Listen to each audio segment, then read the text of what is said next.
හරි. එහෙනම් අපි මේ අනුකලනයේ තව ටිකක් තියෙනවා. ඒ ටික කරලා දාමු. හරි?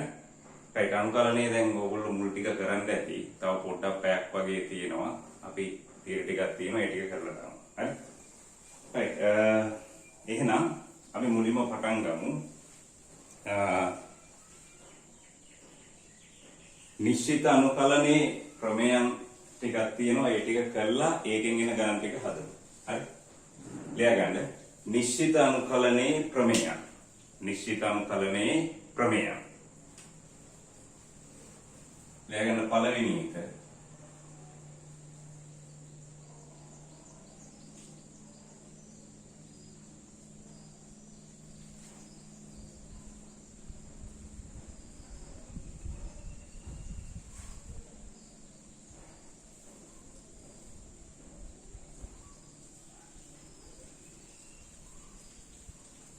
dx.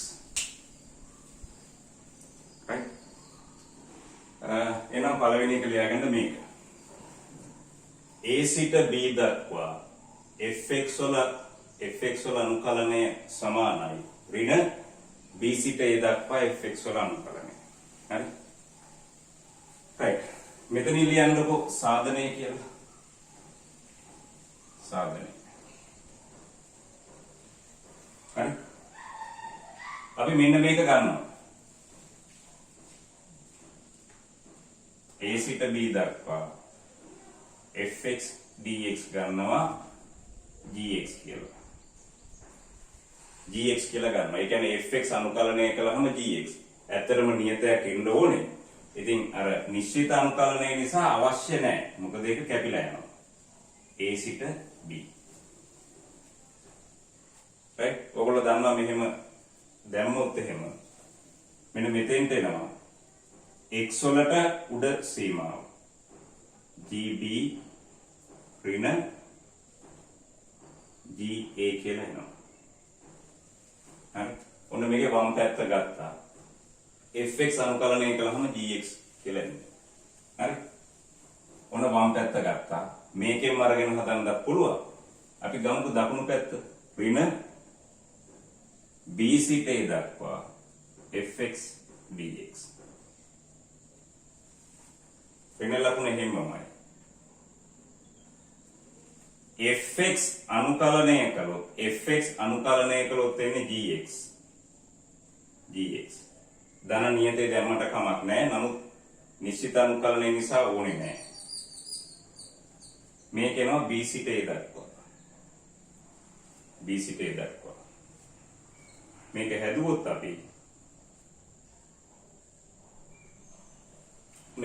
අපි ඉස්සෙල්ලාම උඩ සීමාව x දාන උඩ සීමාව ga ඍණ gb x දාන්නේ උඩ සීමාව ga ඍණ gb මේක ඍණ වලින් ගුණ කළොත් මේක ධන වෙනවා gb ඍණ ga. හරි? fx අනුකලනය කළාම gx එනවා කියලා හිතමු. එතකොට මේ විදිහට එනවා.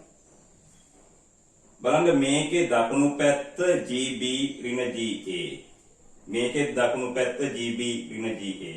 එහෙනම් දකුණු පැත්ත සමාන නම් වම් පැත්ත සමානයි. එහෙනම් මෙයාට සමානයි. දැන් එම නිසා කියලා මෙන්න මේක ලියලා දාන්න. එම නිසා කියලා අන්තිමට මෙන්න මේක ලියලා දාන්න. පළවෙනි ක්‍රමය. right?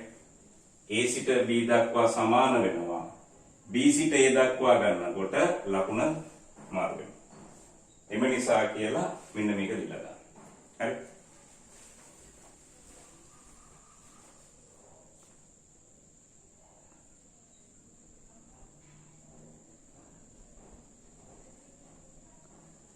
right.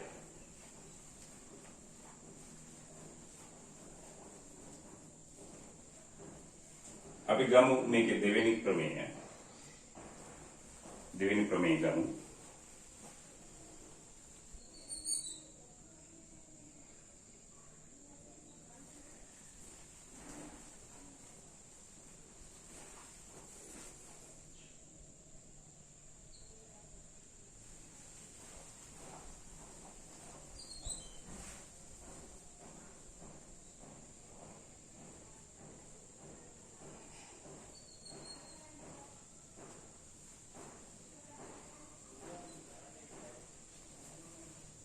මේකේ දෙවෙනි එක ගමු. right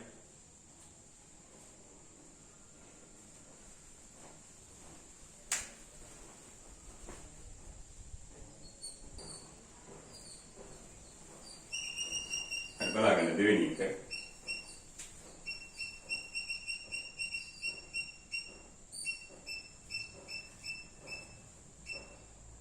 A සිට B දක්වා fx dx සමානයි. A සිට C දක්වා fx dx ධන C සිට B දක්වා fx dx. දෙවෙනි ප්‍රමේය A සිට B දක්වා fx වල අනුකලනය සමානයි A සිට C දක්වා ඊට පස්සේ C සිට B දක්වා. මේ ඉවර වෙන එකකින් මේක පටන් ගන්න ඕනේ. ලියා ගන්න.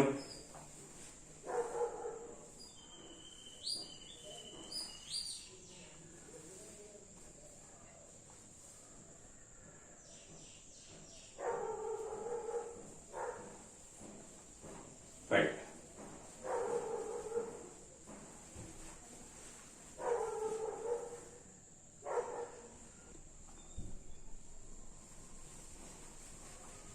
බලන්න. මෙන්න මේකේ වම් පැත්ත ගමු. A සිට B දක්වා fx dx සමානයි. A සිට B දක්වා fx dx සමානයි. fx අනුකලනය කළොත් fx අනුකලනය කළොත් gx A සිට B දක්වා. හරි?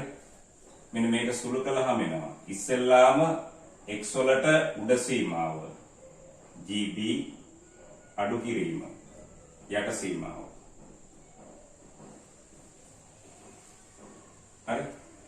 දැන් ගමු දකුණු පැත්ත. A සිට C දක්වා fx dx ධන C සිට B දක්වා fx dx. හරි? fx අනුකලනය කළාම gx එන්නේ. මේක ලියාගන්න. fx අනුකලනය කළාම gx fx අනුකලනය කළාම gx A සිට C ධන මෙතනත් fx අනුකලනය කළොත් gx C සිට B ලියගන්න.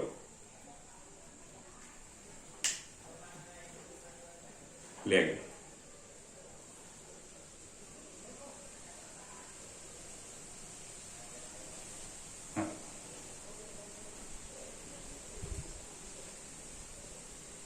දැන් බලාගන්න මේක. මේක මෙහෙම එනවා. ඉස්සෙල්ලාම උඩ සීමාව දාන්න. උඩ සීමාව දාන්න.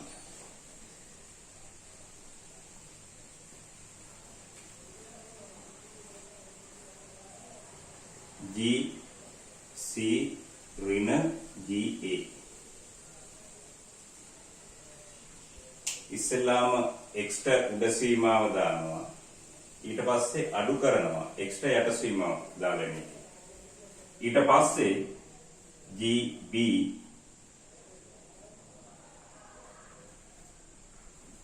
x ට උඩ සීමාව GB ඍණ GC.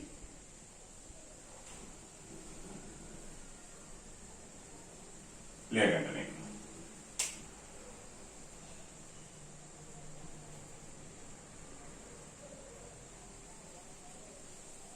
මේක සුළු කළාම ධන GC ට ඍණ GC කැන්සල් වෙනවා. අන්තිමට GB ඍණ GA කියලා ඉතුරු වෙනවා. හරි? එහෙනම් මේකට එන්නේ GB ඍණ GA කියලා. මේකටත් එන්නේ GB ඍණ GA කියලා. මේකේ දකුණු පැත්තට සමානයි. මේ දෙන්න සමානයි. එහෙනම් එම නිසා කියලා මේක ලියලා දාන්න. එම නිසා කියලා ඔන්න ඔය උඩ එක ලියලා දාන්න.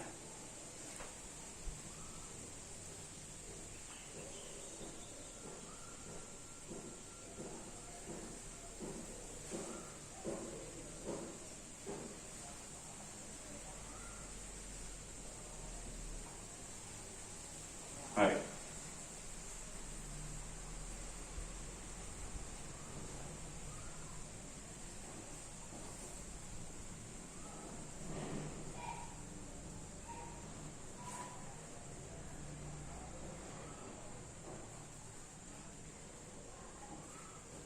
මෙන්න මේ C කියන එක A හා B අතර තිබ්බත් හරි ඒ දෙකෙන් පිට තිබ්බත් ඕක හරියනවා. හරි? තව මෙහෙම විතරක් නෙමෙයි. A සිට B දක්වා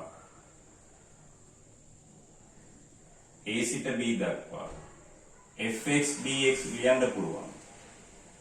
A සිට C1 ධන C1 C2 ධන C2 C3 ධන ඕන තරම් ලියන්න පුළුවන්. හරි? ඊට පස්සේ C3 B. හරි? මේක පටන් ගන්න ඒ වලින් A සිට C1 දක්වා C1 සිට C2 දක්වා C2 සිට C3 දක්වා C3 සිට B දක්වා අන්තිමට B වලින් ඉවර වෙන්න ඕනේ. මේකේ දෙකකට විතරක් නෙමෙයි ඕන තරම් කඩලා දිගට ලියා ගන්න පුළුවන්. හරි? ඇත්තටම අනුකලනය ගන්න එකතු කරන්න. විවික්තේව එකතු කරන්න ගන්නේ සිග්මා. සන්තතිකේව එකතු කරන්න ගන්නේ මේ අනුකලනය. ඇත්තටම අනුකලනයෙන් වෙන්නේ එකතු කිරීම. right? ඒක නිසා මේ අපි අනුකලනය පාවිච්චි කරනවා සන්තතිකේව එකතු කරන්න. හරි? right. එහෙනම් මේක දිගට මෙහෙම ලියා ගන්න පුළුවන්. කැමති නම් මේක ලියලා දාගන්න. මෙතෙන්ට එනවා fx dx අනුකලනය fx dx කියන එක. හරි? ඕන තරම් දිගට ලියා ගන්න පුළුවන්.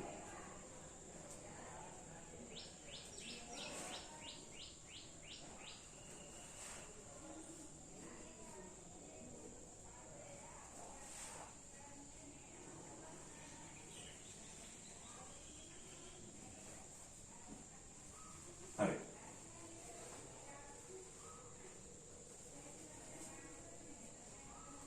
ලියන්න තුන්වෙනි ප්‍රමේයය. තුන්වෙනි එක. ලියගන්න මේක. තුන්වෙනි ප්‍රමේයය.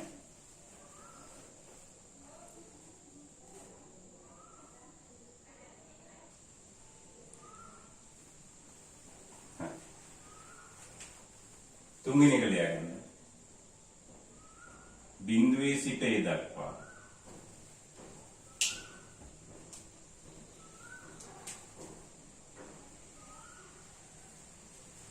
බිඳුවේ සිට A දක්වා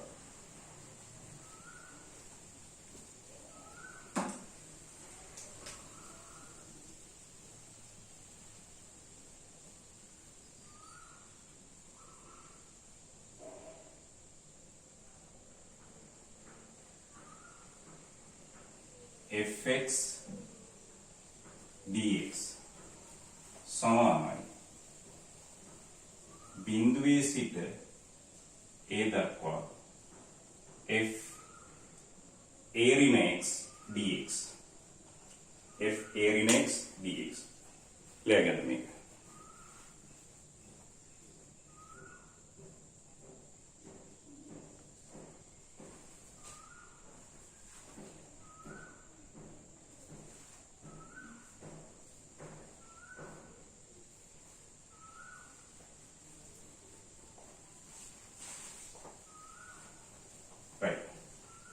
ලියන සාධනය කියලා. අපි ගන්නවා මේක. බිඳුවේ සිට A දක්වා fx dx. හරි. ලියන්න. සලකමු කියලා ලියන්න. සලකමු. හරි. ඕක අරගෙන හරි. අපි ලියනවා මෙන්න මේක.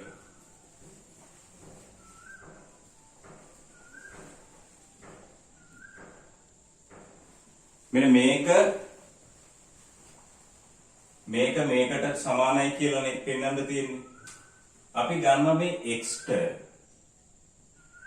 a ඍණ y කියලා. a ඍණ x කියලානේ පෙන්වන්න තියෙන්නේ. අපි ගන්නවා a ඍණ y කියලා. ලියන්න. x සමානයි a ඍණ y ලෙස ගනිමු. හරිද? දැන් ඉස්සෙල්ලා විචල්ලේ x. දැන් විචල්ලේ y නේ. x y ගෙන් මාරු වෙනවා. x y ට මාරු වෙනවා. ආදේශයක් ගත්ත ගමන් ආදේශය අවකලනය වෙනවා. ලියන්න x විශයෙන් අවකලනය. x විශයෙන් අවකලනයෙන්.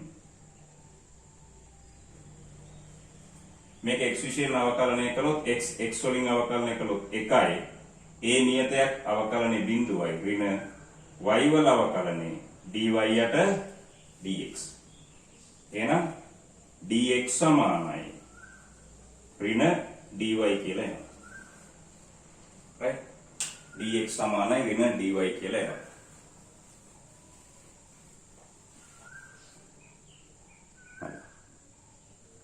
මෙන්න මේකේ තව දෙයක් තියෙනවා ඉගෙන ගන්න ඕන. ඉස්සෙල්ලා අනුකලන විෂය x දැන් y ට මාරු වෙනවා. හරි? මෙන්න මේ සීමාව දාලා තියෙන x ට. ඒක නිසා ඒක y ට මාරු වෙනකොට ඒ සීමාවේ සිදුවන වෙනසක් ගන්න ඕනේ. ලියන්න. සීමාවේ සිදුවන වෙනස.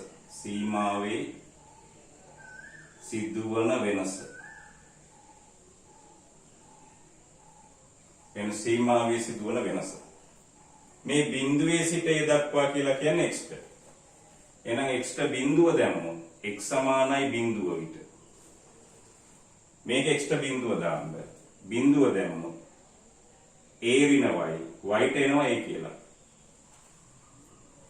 right? x ට බිඳුව දැම්මහම y ට එනවා a කියලා. දැන් දාන්න x ට a. x ට a දැම්මොත් right?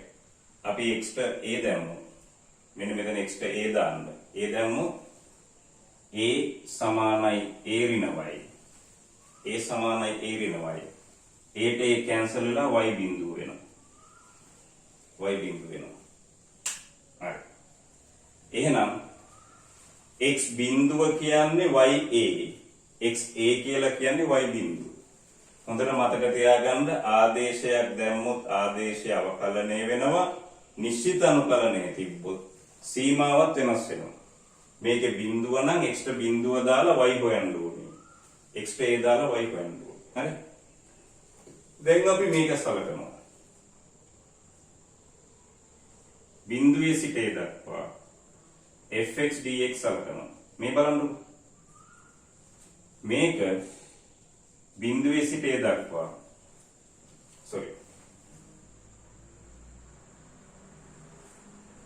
f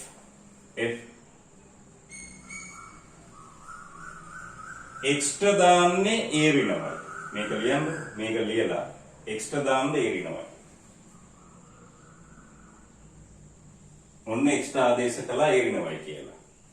ඒක දාපු ගමන් dx ට දාන්නේ ඍණ dy කියලා. dx ට දාන්නේ ඍණ dy කියලා. හරි? ඔන්න x ට දානවා a ඍණ y කියලා, x ට a ඍණ y කියලා දානවා, dx ට දානවා ඍණ dy කියලා. ඔන්න එකක් දැම්මා. සීමාව බලන්න. x ට බිඳුව එනකොට y ට එන්නේ a. x ට බිඳුව එනකොට y ට එන්නේ a. එහෙනම් මෙතන බිඳුවට දාන්නේ a කියලා. x ට a එනකොට y ට එන්නේ බිඳුව. හරි. දැන් මේ ඍණ ලකුණ එළියට ගන්න. නියතයක් නිසා ඍණයක එළියට ගන්න. f a ඍණ y dy කියලා. a ඍණ y dy කියලා එන්නේ.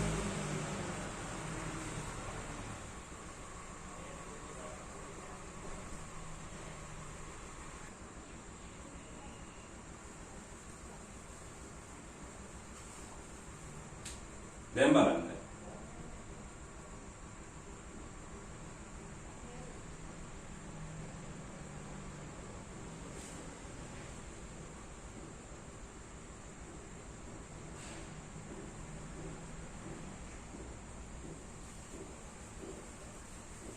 දැන් බලන්න. මෙන්න මේක එනවා.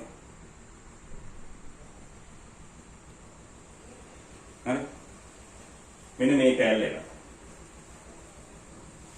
බිඳුවේ සිට ඒ දක්වා අනුකලනය fx dx සමානයි. බිඳුවේ සිට ඒ දක්වා. මෙන්න මෙතන මේකෙන් මේකට ආවේ මෙහෙමයි. මේකෙන් මේකට ආවේ මෙහෙමයි. මෙතන ඍණනේ. ඔයගලන්ට මතක ඇති මීට කලින් ක්‍රමයක් කළා. මෙතන ඍණ නම් ඒක ධන වෙනකොට මේ දෙකේ සීමාව මාරු කරන්න පුළුවන්. නැත්නම් සීමාව මාරු කරනකොට මේක ඍණ වලින් වැඩි වෙනවා. ඒ ඍණයි මේ ඍණයි ධන වෙනවා. ඒක නිසා තමයි මෙතෙන්ට ධන ආවේ. හරි? දැන් ඔක්කොම හරි. මෙතන ලකුණ මාරු වෙනකොට සීමාව උඩයට මාරු වෙනවා. ඒකත් හරි. මේකත් හරි. අනුකලනයක් තියෙනවා. f a ඍණ x. හැබැයි මෙතන තියෙන්නේ y, මෙතන තියෙන්නේ x. කොහොමද y x ට මාරු කරන්නේ?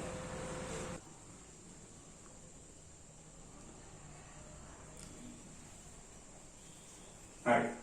ඒක මාරු වෙන්නේ මෙහෙමයි. බලාගන්න. මේක දැන් x ට මේ y ට x කියලා එන්න එපා නෙමෙයි. මෙතන x නේ තියෙන්නේ. මෙතන dx. කොහොමද මේ මාරු වෙන්නේ? මේ නිශ්චිත අනුකලනය නිසා. මේක නිශ්චිත අනුකලනයනේ. නිශ්චිත අනුකලනය අනුකලන විශේෂයෙන් ස්වායත්ත වෙනවා. අනුකලන විශේෂයෙන් ස්වායත්ත වෙනවා නිශ්චිත අනුකලනය නිසා. එන ලියා ගන්න. නිශ්චිත අනුකලනය බැවින්. නිශ්චිත අනුකලනය බැවින් y වෙනුවට x යෙදිය හැකි. නිශ්චිත අනුකලනය බැවින් y වෙනුවට x යෙදිය හැකි.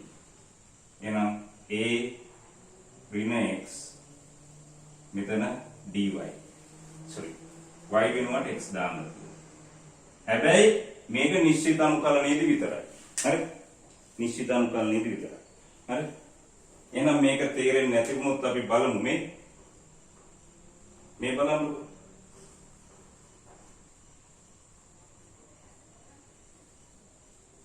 ඕක නිශ්චිත අනුකලනය නිසා ඕක මාරු කරන්න පුළුවන්.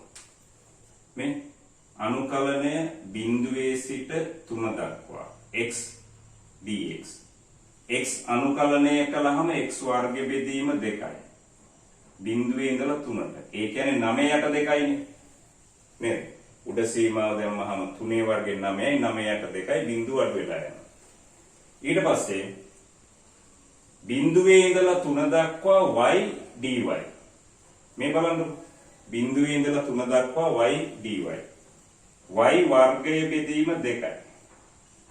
ඔන්න බිඳුවේ ඉඳලා 3ට. right? එන උඩ සීමාව දානවා 9ට 2යි. අඩු කිරීම බිඳුව. බලන්න. එකම ශ්‍රිතය x වලින් අනුකලනය කළත් y වලින් අනුකලනය කළත් එකයි. එහෙනම් මෙතන x වෙනුවට y දාන්න පුළුවන්, y වෙනුවට x දාන්න පුළුවන්. දැම්මට වරදක් වෙන්නේ නැහැ නිශ්චිත අනුකලනයේ හින්දා. ඒක නිසා මේක කැමති නම් y වෙනුවට z දාන්න පුළුවන්. මොකද නිශ්චිත අනුකලනයේදී ඒකෙන් බලපෑමක් වෙන්නේ නැහැ. ඒක නිසා අපිට ඕනේ x නිසා y වෙනුවට x දාන්න. එහෙනම් අන්තිමේට ලියා ගන්න මෙන්න මේක. ක්‍රමය. හරි? ඔබලේ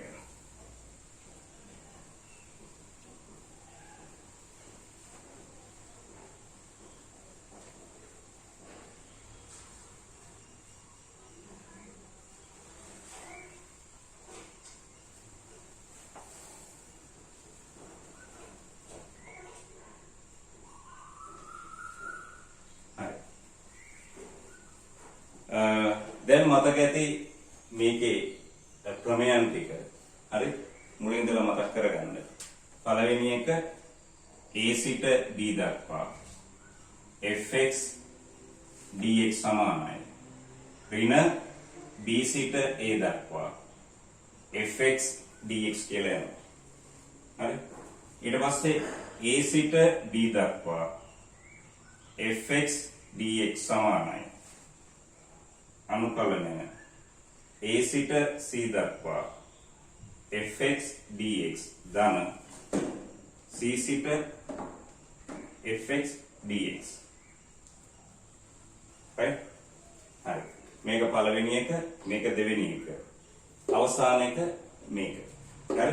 බිඳුවේ සිට a දක්වා සමානයි. ඒක ප්‍රතිස්ථාපනය වෙනවා. x ප්‍රතිස්ථාපනය වෙනවා. මේ උඩ සීමාව වෙන්නේ a ඍණ x කියලා. එහෙම දැම්මා කියලා වෙනස් වෙන්නේ නැලු අනුකලනය. එහෙම දැම්මා කියලා අනුකලනය වෙනස් වෙන්නේ නැහැ කියලා කියනවා. හරි? right.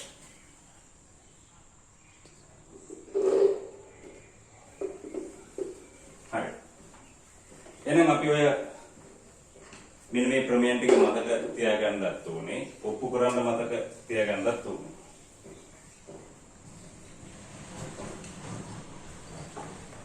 හරි?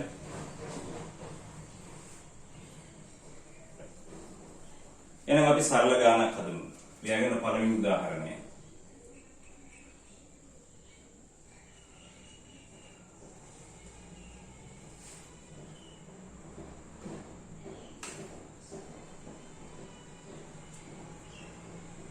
ලියන්නකො මේ පළවෙනි උදාහරණය ලියාගන්න. යන්න භාවිතයෙන්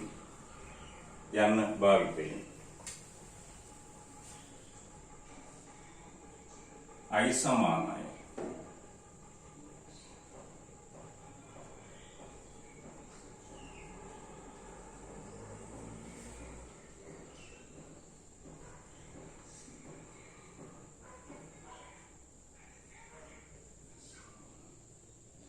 x dx. ලියාගන්නකො මේ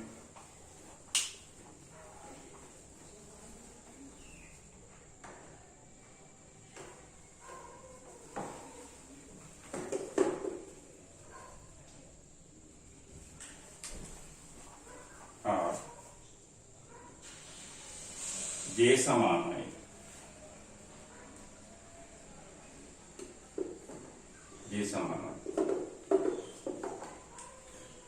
cos වල 10 වෙනි භගය x.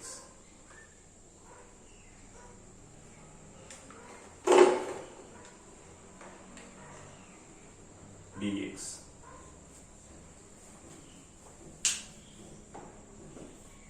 නම් I සමානයි j සමානයි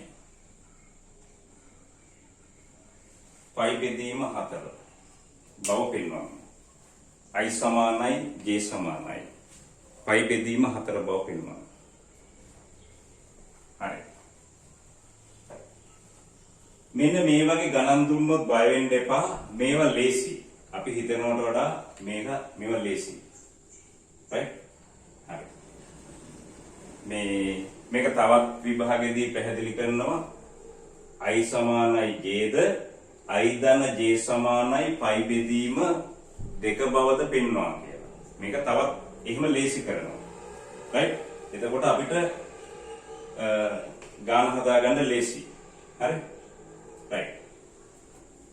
එහෙනම් මේකෙන් පටන් අරන් මේක පෙන්වන්නත් පුළුවන්, මේකෙන් පටන් අරන් මේක පෙන්වන්නත් පුළුවන්. හරි? එහෙනම් ලියමුකෝ අපි ගන්න I සමානයි. මෙන්න මේක ගන්නකො බිඳුවේ සිට a දක්වා. බිඳුවේ සිට sin වල 10 වෙනි බල x. cos වල 10 වෙනි බල x dx. මේක ගමු. මේක අරගෙන අපි මේක පෙන්වන්න යනවා. ඒක පෙන්වනකොට විභාගෙදී මේක දෙනවා අපිට. නැත්නම් එකපාර හිතා ගන්න අමාරුයි. එහෙනම් ඊට ප්‍රමේය අපි දානවා මේකට.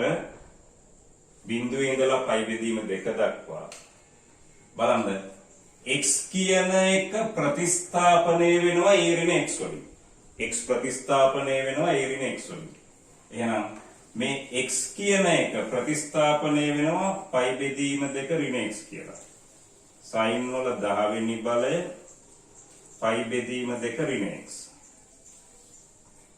මෙතන sin වල 10 වෙනි බලය π බෙදීම 2 ඍණ x ධන cos වල 10 වෙනි බලය π බෙදීම 2 ඍණ x dx කියලා. හරි? එහෙනම් x කියන එක ප්‍රතිස්ථාපනය වෙනවා π බෙදීම 2 ඍණ x වලින්. හරි? මේ ප්‍රමේයට අනුව. මේක අපි හදාගෙන ගියොත් මේ බලන්න බිඳුවේ ඉඳලා π බෙදීම 2 දක්වා මේ කියන්නේ මේ අර්ථ දැක්වීම දන්නවනේ මේ sin 90 ඍණ x වල 10 වෙනි බලය තමයි ඔක නිරූපණය වෙන්නේ. sin 90 ඍණ x කියන්නේ cos x. ඒ කියන්නේ cos වල 10 වෙනි බලය x. sin 90 ඍණ x කියන්නේ cos x. ඒ කියන්නේ cos x වල 10 වෙනි බලය. sin 90 ඍණ x කියන්නේ cos x. cos වල 10 වෙනි බලය x. ධන cos 90 ඍණ x ඒ කියන්නේ sin x. sin වල 10 වෙනි බලය x. ඔන්න dx කියලා ගන්න. හරි. මේ බලන්නකො. එහෙනම් මේ ප්‍රමේයයට අනුව මේ x ප්‍රතිස්ථාපනය වෙනවා 90 ඍණ x වලින්. එතකොට i කියන්නේ මෙයා. ඒක හදාගෙන ගියොත් ඒක එනවා මේකයි කියලා. මේ තියෙන්නේ මොකද්ද? j. එහෙනම් i සමානයි j. මේ හදාගෙන ගියයිනේ නගයාගෙන i සමානයි j. හරි?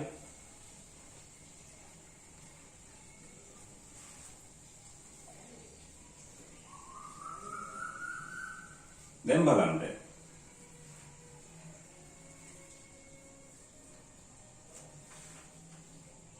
අපිට එනවනේ i සමානයි j කියලා. නේ? හරි. අපි i සමානයි j කියලා කියන්නේ එක සමීකරණයක්. මේ i සමානයි j කියන්නේ i ඍණ j සමානයි බිඳුවයි කියන එකනේ. නේද? අපිට මේක වෙනම අනුකලනය කරලා හොයන්න අමාරුයි. මේ කැලල. i සහ j වලින් තව සමීකරණයක් ගත්තා නම් ලේසියි. හරි? ඒක ගොඩක් වෙලාවට ඉතින් ඕගලන්ට විභාගෙදි දෙනවා i ධන j සමානයි π බෙදීම 2ද i ඍණ j සමානයි බිඳුව බවද පෙන්වනවා කියලා ගොඩක් වෙලාවට. ඉතින් මේක අපිට මෙහෙම කරන්න පුළුවන්. මේ බලන්නකො. i j දන්නවනේ. තව සමීකරණයක් මෙහෙම ගන්න පුළුවන්. හරය සමානයි නේද ඔය දෙකේම. හරි? එහෙනම් අපි ගන්නවා i ධන j වලගේ. i ධන j වලගේ.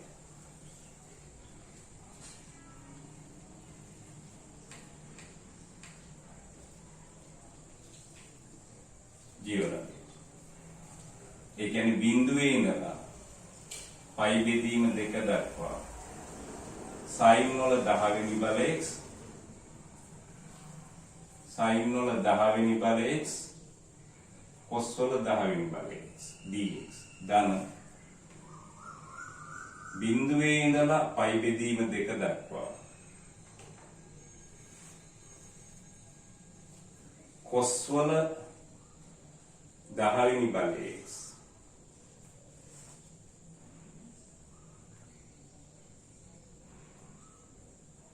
sin වල 10 වෙනි බලය cos වල 10 වෙනි බලය x dx බලන්නකො මේ දෙක. හරි. i ධන j ඔය දෙන්න එකතු කරනවා. හරි.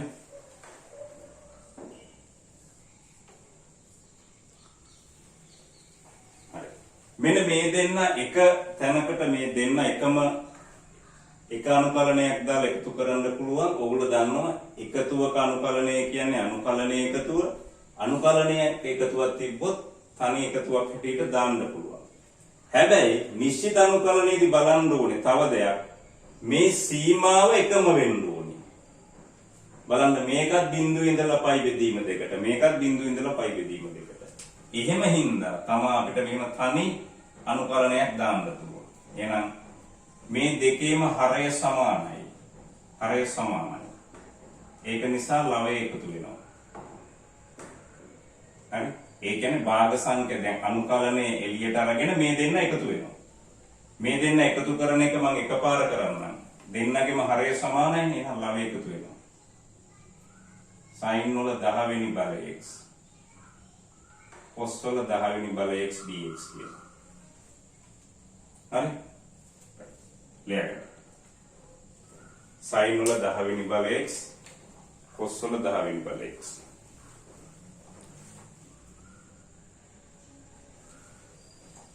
දැන් බලන්න.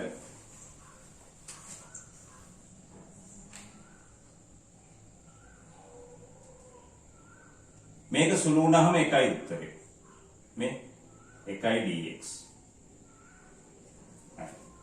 එහෙනම් 1 x විශේෂයෙන් අනුකලනය වෙනවා. නැත්තම් මූලධර්මය. 1 එන්නේ මොකක් අවකලනය කළාමද? 1 එන්නේ x කියන එක අවකලනය කළාම. 1 එන්නේ x අවකලනය කළාමනේ. එහෙනම් 1 අනුකලනය x. මූලධර්මය දන්නවනේ මෙයා එන්නේ මොකක් අවකලනය කළාමද කියලා බලන්න ඕනේ. එහෙනම් බිඳුවේ ඉඳලා පයි බෙදීම දෙකට. නැත්තම් කටපාඩමින් නියතයක් අනුකලනය වෙනකොට නියතේ වතාවක් x. මේ අවකලනය කළොත් මෙයා එනවා. එන උඩ සීමාව පයි බෙදීම 2යි ඍණ බිඳුව. මේ එන්නේ i ධන j වලගේ. හරි? එහෙනම් තව එකක් ආවා i සමානයි j කියලා. හරි? තව එකක් ආවා i සමානයි j කියලා. මෙතන එනවා i සමානයි j කියලා නැත්තම් i ඍණ j බිඳුවයි. මෙතන i ධන j. හොයන්න ඕනේ i සහ j නේ. එහෙනම් නොදන්නා පද දෙකයි සමීකරණ දෙකයි. එහෙනම් j වෙනුවට i දාන්න මේකේ. 2i සමානයි පයි බෙදීම 2යි. එහෙනම් i සමානයි පයි බෙදීම 4යි. එහෙනම් ලියා ගන්න. i සමානයි j සමානයි පයි බෙදීම 4යි කියලා. i සමානයි j සමානයි පයි බෙදීම 4යි කියලා ලියා ගන්න.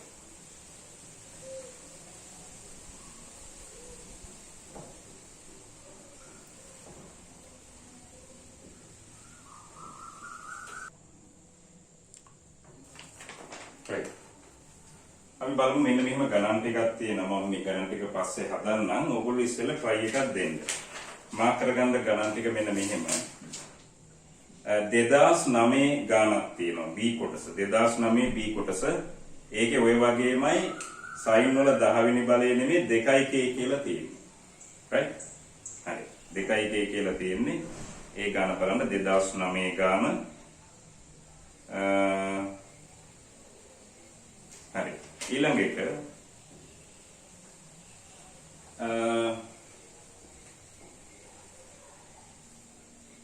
තව තියෙනවා 2014 තියෙනවා C කොටස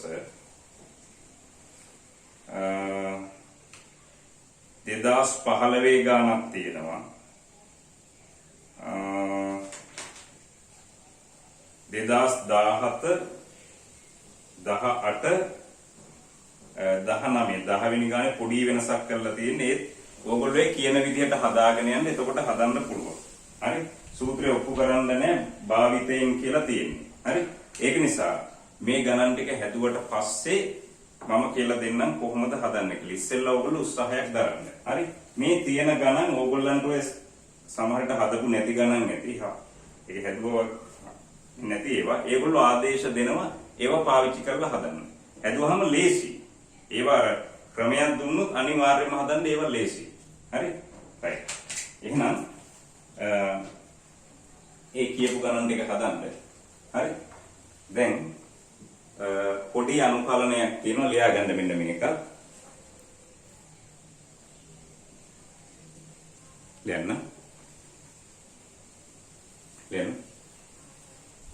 මාපාංක ස්විත අනුකලනය. මාපාංක ස්විත අනුකලනය.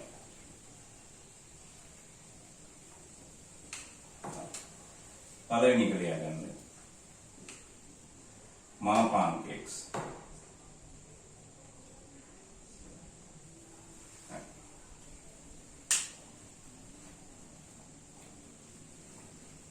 දැන් බලගන්න. ඍණ 1 සිට ධන 3 දක්වා. ඍණ 1 සිට ධන 3 දක්වා මාපාංක x dx කියලා තියෙනවා. දැන් මම උගන්වලා නෑ මේක. මාපාංකය අනිවාර්යයෙන්ම මෙන්න මේ ප්‍රකාශනය ධන වෙන්න ඕනේ නැත්නම් ශූන්‍ය වෙන්න ඕනේ. මාපාංකනේ. හරි. මෙහි මේවා අනුකලනය කරන්න බෑ. මොකද මාපාංක x දීලා නැහැ. එතකොට අපි කරන්නේ මේ මාපාංකය අයින් කරගන්නවා. හරි. කොහොමද ඒක අයින් කරන්නේ? right? මේක අයින් කරන්නේ කොහොමද? හරි. ඕගොල්ලෝ දන්නවා මේ මාපාංකය අයින් කරගන්න පුළුවන් මේ ඇතුලේ කොටස ධනද ඍණද කියලා දන්නවනම්. ධනද ඍණද කියලා දන්නවනම් අයින් කරන්න පුළුවන්. ඒ කියන්නේ මාපාංකයේ අර්ථ දැක්වීම. මේ x ධන ඍණ මේ ඇතුලේ කොටස ධන ඍණ වීම අනුව මාපාංකය අයින් කරන්න පුළුවන්. ඕගොල්ලෝ දන්නවා ධන ඍණ වෙන වෙන්නේ ශූන්‍ය හරහානේ. එහෙනම් ඇතුළ බිඳුව වෙන්නේ x සමානයි බිඳුවේ. එහෙනම් ඔන්න බිඳුව. බිඳුව. එහෙනම් මේක බිඳුව වෙන්නේ x සමානයි බිඳුවේ. දැන් මේක කඩා ගන්නවා මෙහෙම. ඍණ 1 සිට බිඳුව දක්වායි මේක බිඳුව මේ කැල්ල x මාපාංක x බිඳුව වෙන්නේ x සමානයි බිඳුවේදීනේ. එහෙනම් ඍණ 1 සිට බිඳුව දක්වා මාපාංක x dx. ඊට පස්සේ අර ක්‍රමයට අනුව බිඳුවේ ඉඳලා ධන 3 දක්වා මාපාංක x dx කියලා කඩා ගන්නවා. හරි? ඒක කඩාගන්නේ මාපාංකය අයින් කරගන්න. මාපාංකය වෙනස් වෙන්නේ. මාපාංකය අයින් කරන්න බෑ ඇතුළ ධන ඍණද කියලා දන්නේ නැත්තම්. ධන ඍණ වෙන් වෙන්නේ ශූන්‍ය හරහා නිසා මාපාංකයේ බිඳු වෙන්නේ x සමානයි බිඳුවේ. ඔන්න දාගත්තා. right? දැන් අපි දන්නවා ඍණ 1 සිට ධන 1 දක්වා x ඍණ 1යි බිඳුවයි අතර ඍණ 1යි බිඳුවයි අතර මේකට අගයක් දැම්මොත් අනිවාර්යයෙන්ම මේක ඍණ. එහෙනම් මාපාංක ඇතුළ ඍණ කියලා දන්නව නේද? මාපාංක ඇතුළ ඍණ නම් මාපාංකය අයින් වෙනකොට මේක ඍණ වලින් වැඩි වෙනවා. මෙන්න. හරි? මෙන්න මේ පරාසය තුල බිඳුවට වඩා අඩු විට මේ මාපාංක ඇතුළ ඍණ. එහෙනම් ඍණ කියලා දන්නවනම් මාපාංකය අයින් කරනකොට ඍණ වලින් වැඩි වෙනවා. හරි? මේ x ඍණාගයන් එනකොට ඍණ 1යි බිඳුවයි අතර කියන්නේ ඍණාගයන් එනකොට ඒ ඍණ මේ ඍණ වලින් වැඩි වෙලා ධන වෙනවා. දැන් ඊළඟ එක බිඳුවේ ඉඳලා 3 දක්වා. බිඳුවට වඩා වැඩි විට x ධන. එහෙනම් මාපාංකයේ ධන නම් අපි ඒකේ හැමම ලියනවා dx කියලා. දැන් බලන්න මෙතන ආවත් එන්නේ ධනාගයක්. හරිනේ? මාපාංක x නේ තියෙන්න ඕනේ නේද?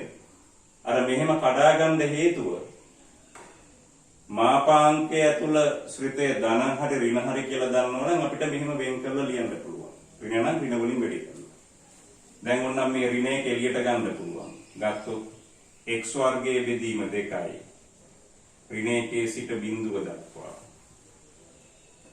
මේක අනුකලනය කළාම x වර්ගයේ බෙදීම 2යි. බිඳුවේ ඉඳලා 3 දක්වා. එහෙනම් ඍණ මේ උඩ බිඳුව දැම්මොත් බිඳුවයි.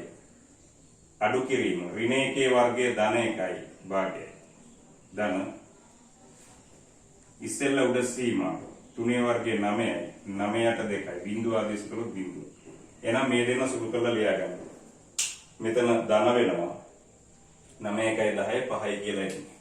සුළු වුණා. හරි බලන්න මේ සුළු කිරීම හරිද කියලා. හරි? එහෙනම් මාපාංක එකක් දුන්නොත් බය වෙන්න එපා. මාපාංකය ඇතුළ ශූන්‍ය වෙන්නේ x සමානයි බිඳුවේදීනේ. බිඳුවට වඩා අඩු විට මේක ඇතුළ ඍණ. එහෙනම් අයින් වෙනකොට ඍණ වලින් වැඩි වෙනවා. හරි? right. ඔච්චරයි කරගන්න තියෙන්නේ. ඕනනම් අපි තව සරල ගණනක් හදමු.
ලියාගන්න 1 සිට 5 දක්වා මාපාංක 2x ඍණ 6 dx.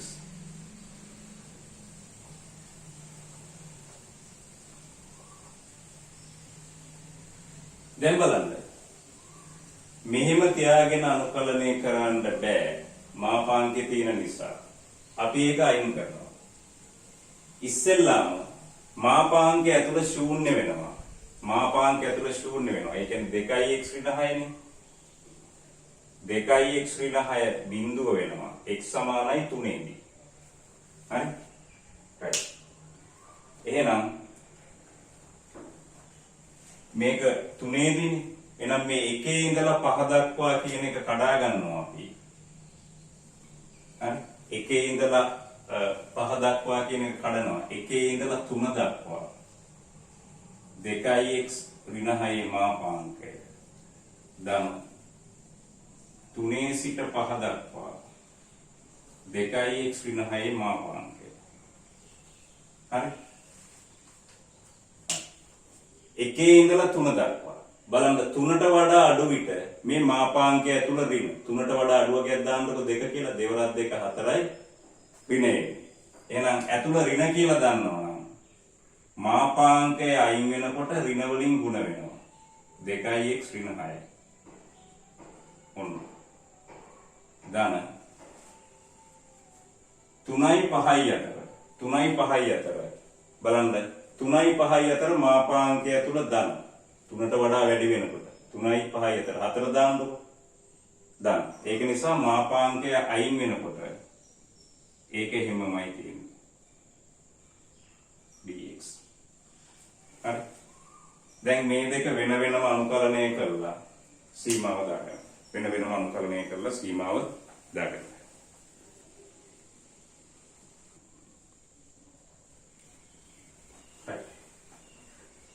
මාතෘකාව ලියාගන්න නිශ්චිත අනුකලනයේ ජ්‍යාමිතික නිරූපණය. නිශ්චිත අනුකලනයේ ජ්‍යාමිතික නිරූපණය නැත්නම් යෙදීම.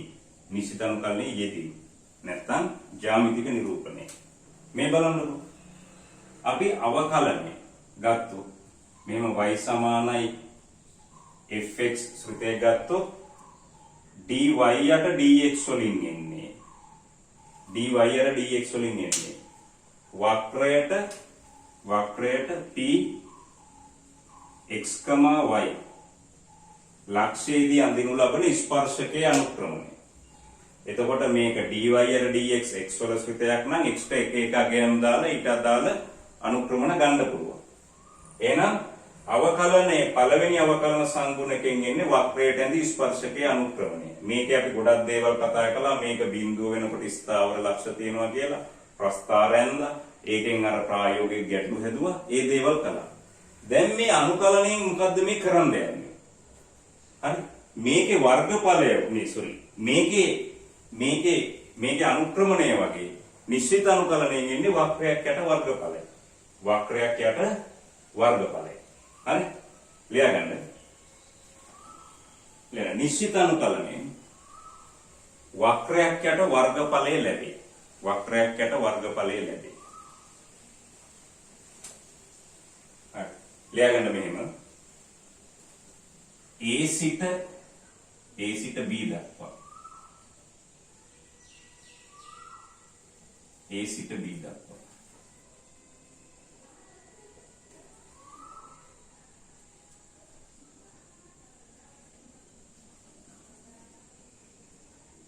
fx dx.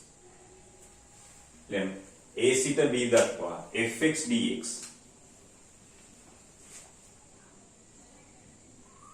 fx dx. මගින් ලැබෙන්නේ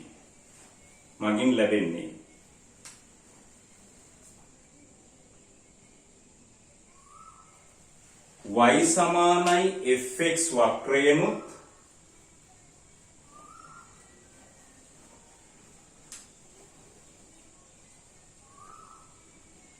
x අක්ෂයෙන්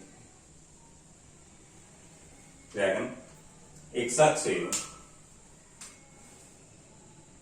x සමානයි a හා x සමානයි b රේඛාවලින්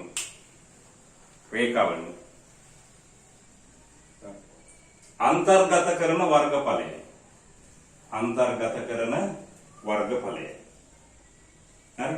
එහෙනම් a සිට b දක්වා අනුකලනයේ fx dx වලින් ලැබෙන්නේ y සමානයි fx වක්‍රයේම x අක්ෂයේම x සමානයි a සහ x සමානයි b රේඛාවලින් අන්තර්ගත කරන පරිමිත වර්ගඵලය. අන්තර්ගත කරන වර්ගඵලය. හරි? right. අපි මේක වාචිකව කිව්වහම තේරෙන්නේ නැහැ. අපි මේක ඇඳලා බලමු මොකද වෙන්නේ කියලා. හරි?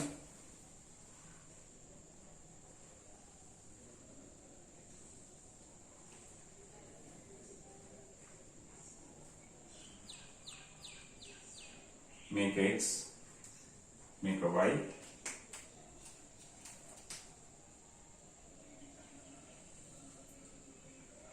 මෙන්න y සමාන fx වක්‍රය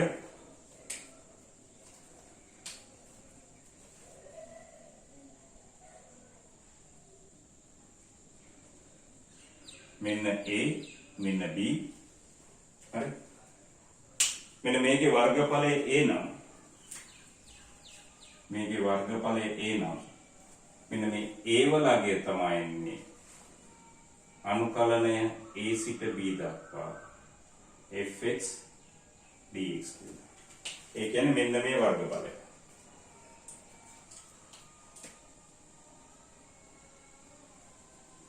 මෙන්න මේ වර්ගඵලය. එන්නේ. හරි? මේ තින්නේ මෙන්න මේ ටිකනේ. වක්‍රයේම x අක්ෂයේම x සමානයි a සහ x සමානයි b රේඛාවලින් ඒ කියන්නේ අන්තර්ගත කරන වර්ගඵලය. එහෙනම් මෙන්න මේක තමයි අපිට ඒ කියන්නේ අනුකලනයෙන් ඉන්නේ. හරියටම ඉගෙන ගන්න. වක්‍රයේම මෙන්න මේ වක්‍රයේම x සමානයි a x සමානයි b රේඛාවලින් මේ x අක්ෂයෙන් අන්තර්ගත කරන වර්ගඵලය. නැත්තම් එහෙම අපිට මේ වක්‍රයක් යට කිව්වොත් මේ ටික ඔක්කොම වෙනවද කියලා අපි දන්නේ නැහැ නේද? වක්‍රයෙන් මේ පැත්තට ටික එනවද කියලා දන්නේත් නැහැ. ඒක නිසා මේ හැම වාක්‍යයක්ම වැදගත්. හරි? මේක උමනා වෙන්නේ මොකටද කියලා අපි බලමු. right?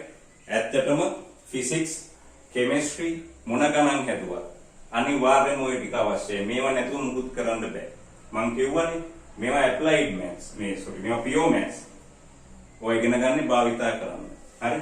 මේවා නැතුව මුකුත් කරන්න බෑ ඇත්තටම. right? හරි. දැන් අපි ගඟක මෙහෙම යනකොට අපි ඒකාකාරව ගලනවා කියලානේ ගඟ ගන්නෙ. ප්‍රායෝගික ලෝකේ ඒකාකාරව ගලන ඒවා නෑනේ. එන්න එන්න ප්‍රවේගය වැඩි වෙලා ආයෙ එන්න එන්න අඩු වෙනවා. වැඩිම ප්‍රවේගය තියෙන්නේ ගඟ මැද්දේදී. නේද?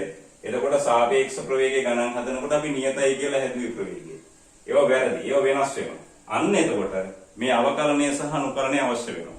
ඒක නිසා ඕගොල්ලෝ අවකලනය සහ අනුකලනය ඉගෙන ගන්න මේ A level විභාගේ පාස් වෙන්න නෙමෙයි. ඕගොල්ලෝ මොනවා හරි කරලා ප්‍රායෝගිකව ආයි ජොබ් එකක් කරන්න දෙනවනේ. අන්න එතෙන්දි මේව අවශ්‍ය වෙනවා. දැන් මේක යෙදීමක් පටන් ගන්නවා අපි ස්කන්ධ කේන්ද්‍රයට. right? මේවා මේ ගොඩක් තැන් වල පාවිච්චි කරනවා. මේ ඕගොල්ලෝ දැකලා තියෙනවනේ PV වක්‍රය. මෙන්න මෙහෙම නෙන්නේ. මේක V, මේක V. මෙන්න මෙහෙමනේ යන්නේ. මට මතක විදිහට මේක. හරි? PV සමානයි nRT කියලා යන්නේ. නේ? එතකොට මේ අක්ෂ දෙකේ වර්ගඵලය PV වලින් වැඩි කළාම මේ P වල ස්පිතය nRT බෙදීම V. කොහොම නෙන්නේ? නේද? එතකොට මෙන්න මේකේ වර්ගඵලයෙන් පරිමාව V1 සිට V දක්වා V2 දක්වා. හරි? මේක ඒ කියන්නේ අනුකලනය කළාම වෙන්නේ කාර්යය. කාර්ය එක්ක ධන වෙන්න පුළුවන් එක්ක ඍණ වෙන්න පුළුවන්. ඒ කියන්නේ මෙහෙම පිස්ටන් එකක් මේ පිස්ටන් එකක් තියෙනවා මේකේ පරිමාව තියෙනවා මේ වාතාංශු ගැටෙනකොට මේකේ පීඩනයක් ඇති වෙනවනේ නේද? මේක මෙහෙම කම්ප්‍රෙස් කරනකොට මෙහෙම තල්ලු කරනකොට කාර්යයක් කරන්න දෙපෑනේ. ඒ කාර්යය ගන්න නම් ඕගොල්ලන්ට බෑ කෙලින්ම ගන්න මේ බලය වැඩි කිරීම ගමන් කළ දුර කියලා. හේතුව මේකේ පරිමාව අඩු වෙන්න බලය වෙනස් වෙනවා. ඒ කියන්නේ පීඩනය වෙනස් වෙනවා. පීඩනයේ පරිමාවට ප්‍රතිලෝම සමානුපාතික වෙනවා අචල වායු ස්කන්ධයක. නේද? අචල වායු ස්කන්ධයක උෂ්ණත්වයේ නියත විට කියලා. හරි? ඉතින් මේ ගණන් හදන්න තව ගොඩාක් භාවිතා කරන දේවල් තියෙනවා. ප්‍රක්ෂිප්තවල ගමන් කළ දුර හොයන්න බෑනේ ජීවිතේටම. ඕගොල්ලන්ට මෙන්න මේ ඕගොල්ලෝ ගමන් ඔය ඕගොල්ලෝ හොයන්නේ තිරස් දුරයි සිරස් උසයි මේ විස්ථාපන මෙන්න මේක විතරයි හොයන්න පුළුවන්. මෙන්න මේ ටික හොයන්නේ කොහොමද? හරි හිතලා බලන්න. හරි ඒක නිසා අපිට ප්‍රායෝගික ලෝකේ ගණන් හදන්න මේවා අවශ්‍යයි. මේවා ඉගෙන ගන්න නිකන් ඒ කියන්නේ කටපාඩමට නෙමෙයි. හරි? ඕගොල්ලෝ කෙමිස්ට්‍රි කළා, ෆිසික්ස් කළා මේවා අනිවාර්යයෙන්ම ඒ කියන්නේ අවශ්‍ය වෙනවා. හරි?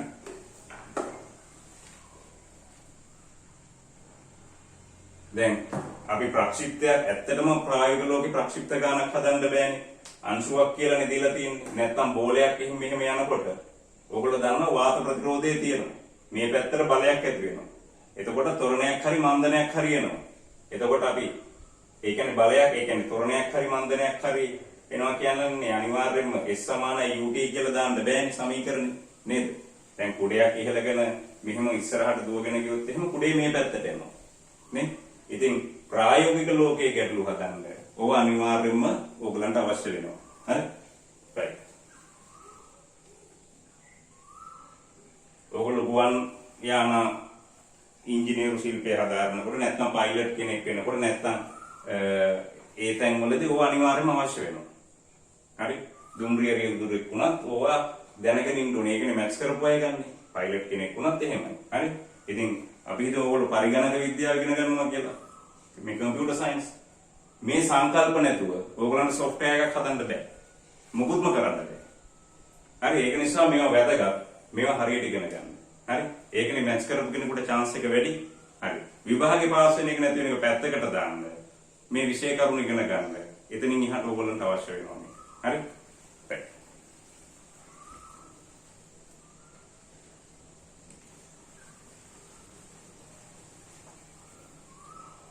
හරි. එහෙනම් මෙන්න මේකෙන් එන්නේ වක්‍රයක් යට වර්ගඵලය. ඒ කියන්නේ වක්‍රයනුත් x අක්ෂයනුත් මේ x අක්ෂයනුත් x සමානයි a සහ x සමානයි b රේඛාවලනුත් අන්තර්ගත කරන වර්ගඵලය. හරි? right. අපි සරල එකක් කරමුකෝ මේක තේරුම් ගන්නත් එක්ක. හරි? මේක හරිද කියලා බලන්න.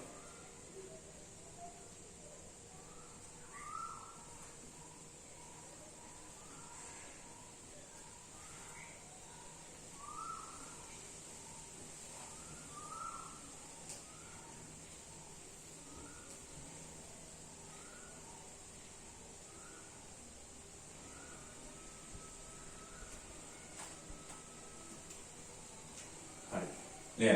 y සමානයි 2x ධන 1 රේඛාවෙන්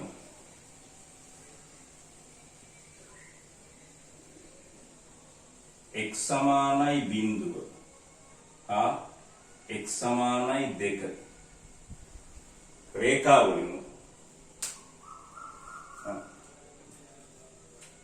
x අක්ෂයෙන් සිම්පල් x අක්ෂයෙන් සිම්පල් x මෙතෙන්ට දාන x අක්ෂයෙන් අන්තර්ගත කරන වර්ගඵලය සොයන්න. y සමානයි 2x ධන 1 රේඛාවෙනුත් x සමානයි බිඳුව හා x සමානයි 2 රේඛාවලුත් x අක්ෂයෙන්ුත් අන්තර්ගත කරන වර්ගඵලය සොයන්න. හරි? මේ y කියලා කියන්නේ fx. එහෙනම් ලියන්න වර්ගඵලය සමානයි a සිට b දක්වා fx dx. හරි? මේක බලා ගන්න. a කියන්නේ බිඳුවයි. බිඳුවේ ඉඳලා දෙකට fx y සමාන fx නේ 2x ධන 1 dx. ඔන්න මේක හදලා බලමු අපි. මේක අනුකලනය කළොත් වෙන්නේ 2x ධන 1 දෙවෙනි බලය බෙදීම 2 ඊට අමතරව මේකෙනුත් බෙදන්න ඕනේ. හරි? 2යි. හරි? 2x ධන 1 බලයට එකක් එකතු වෙලා ඒකෙන්ම බෙදෙනවා. අවකලනයේදී අවකලන සංගුණකයෙන් වැඩි වෙනවා අනුකලනයේදී බෙදෙනවා. හරි? නැත්තම් මේක වෙනමයි අනුකලනය කරන්නේ. හරිද වැරදිද කියලා කියන්නේ කියලා බලන්න කොහොමද? මේක අවකලනය කළොත් මෙයා එන්න ඕනේ. හරි? හරි. එහෙනම් බිඳුවේ ඉඳලා දෙකට. ඉස්සෙල්ලාම දාමු උඩ සීමාව. 2. දෙවරක් 2 4යි 4 1යි 5යි 5 වර්ගයේ 25යි. 25ට 4යි. දෙවර ඊට පස්සේ යට සීමා බිඳුව දාමු. දෙවරක් බිඳුව බිඳුවයි බිඳුවට එකක් එකතු වුනහම 1යි 1 වර්ගයේ 1යි. 4ෙන් 1යි. අඩු කිරීම 4ෙන් 1. උත්තරේ එනවා 25න් එකක් ගියම 24යි. ඒ කියන්නේ 6යි කියලා. වර්ග එකක 6යි කියලා එන්නේ. වර්ගඵල.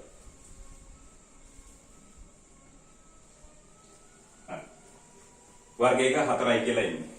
සෝරි 6 නේ. 24 නේ 6යි.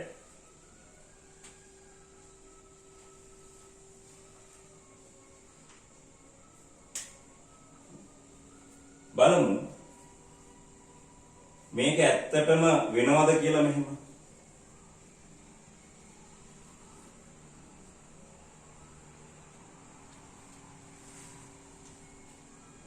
මේක ඇත්තටම මෙහෙම වෙනවද කියලා බලමු මේ.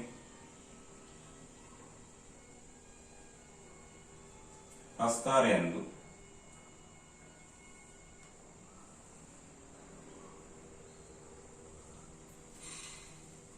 මෙන්න මේක අපි ප්‍රස්ථාරයෙන් දාලා බලමු මේ.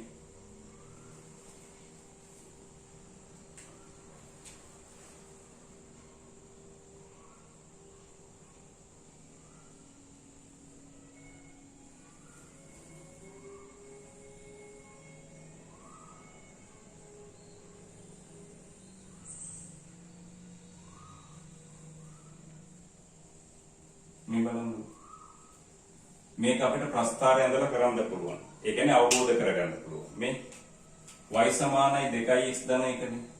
හරි. ඉතින් අපි මේකේ ප්‍රස්ථාරය ඇඳුත් මෙන්න මෙහෙම එකක් එන්නේ. x ට බිඳුව දැම්මොත් දෙවරක් බිඳුවද 1යි. මෙන්න මෙතන 1යි කියලා එනවා. අපි උන්න මේකක් ගමුකෝ 2නේ. 2 දැම්මොත් දෙවරක් 2 4 1යි 5යි. දෙකේදී එනවා 5යි කියලා. මෙන්න මේ උස එනවා 5යි කියලා. right? හරි. මේ තියෙන්නේ y සමානයි 2x ධන 1. එහෙනම් එන්න ඕනේ ඒගොල්ලෝ කියන විදිහට අන්තර්ගත කරන වර්ගඵලය කියන්නේ මෙන්න මේ 2x ධන 1 රේඛාවෙනුත් මේ x අක්ෂයෙනුත් x සමානයි බිඳුව සහ x සමානයි 2 රේඛාවලුත් අන්තර්ගත කරන වර්ගඵලය. ඒ කියන්නේ මෙන්න මේ වර්ගඵලය එන්න ඕනේ. බලමු එනවද කියලා. 6යි කියලා එන්න ඕනේ. මෙන්න මේ වර්ගඵලය එන්න ඕනේ. මේකේ හැඩේ ත්‍රිපිසීම. එහෙනම් වර්ගඵලය කියන්න පුළුවන් භාගයක් සමාන්තර පාද දෙකේ එකතුව. 1/5. ගුණ කිරීම ඒ සමාන්තර පාද දෙක අතර ලම්බක දුර 2යි. මේ දෙකට මේ දෙක කැන්සල් වෙනවා 6යි. වර්ගයක 6යි කියලා. දැන් හිතනවා ඇති සමහර අයට මෙහෙම ගන්න පුළුවන් එකට ඇයි අනුකලනය කියලා. මේ ඒකට හේතුවක් තියෙනවා. හරි. අපි මේක බලමු කරන්න පුළුවන්ද කියලා. හරි.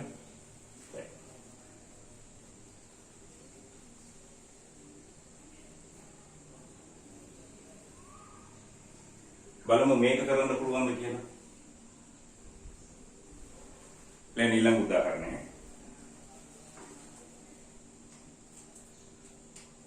y සමානයි නැත්නම් fx සමානයි x වර්ගයේ වක්‍රයෙන් x සමානයි 1 හා x සමානයි 3 රේඛාවලින්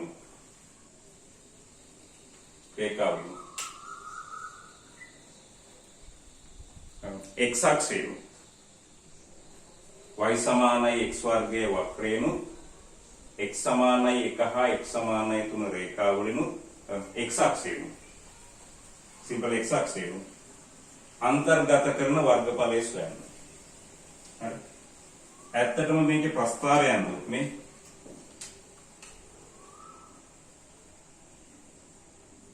මේකේ ප්‍රස්ථාරය යනකොට මෙහෙම නෙන්නේ.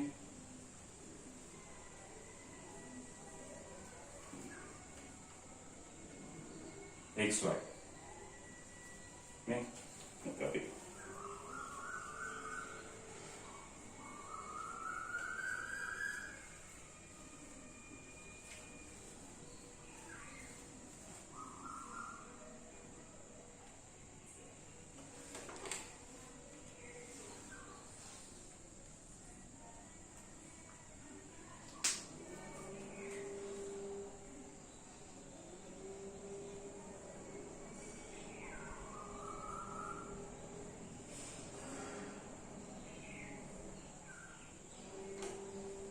එන y සමාන x වර්ගයේ වක්‍රය. හරි වක්‍රයක් තියෙන්නේ. අපි පෙන්වන්න ඕනේ. අපිට හොයන්න කියන්නේ වක්‍රයනුත් x සමානයි 1. x සමානයි 3. මේ 1 3. මෙන්න මේ වර්ගඵලය. මේක වක්‍රයක් නෙමෙයි මේක සරල රේඛාවක් නෙමෙයි. මෙන්න මේ වර්ගඵලය හොයන්න කියලා කියන්නේ. ඉතින් මේ වර්ගඵලය ඇත්තටම අපිට ත්‍රිපිසියමක් නම් තිබ්බා. ඉතින් මේ වර්ගඵලය හොයන්න බෑ. ඒක නිසා තමයි අපි මේ අනුකලනය පාවිච්චි කරන්නේ. එහෙනම් ලියා ගන්න.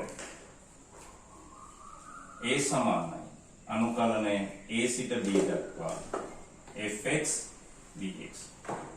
A සමානයි 1 සිට 3 දක්වා. A ට එන්නේ 1යි x ට එන්නේ 3යි. 1 සිට 3 දක්වා x වර්ගය. මේකට දාන්න fx ට දාන්න x වර්ගය dx. එහෙනම් මේක සුළු වුණාම x වල 3 බෙදීම 3යි. 1 ඉඳලා 3 දක්වා 3 තුන්වෙනි බලය බෙදීම 3. 1 තුන්වෙනි බලය බෙදීම 3. හරි 27යි 27න් එකක් ගියාම 28යි 28ට 3. වර්ගයකට 28ට 3. හරි ඉතින් මෙන්න මේ වගේ වේ හොයන්න තමයි අපිට අවශ්‍ය වෙන්නේ. හරි එතකොට ඔය ගෝලයක පුෂ්ටික වර්ගඵලය මේ ගෝලයක පුෂ්ටික වර්ගඵලය 4යි πr වර්ග කියලා අපි පෙන්නන්නේ 4 ගෝලයක පුෂ්ටික වර්ගඵලය 4යි πr වර්ග කියලා පෙන්නන්නේ අනුකලනය. හරි අපි ස්කන්ධ කේන්ද්‍රයේදී කරනවා ඒක. හරි right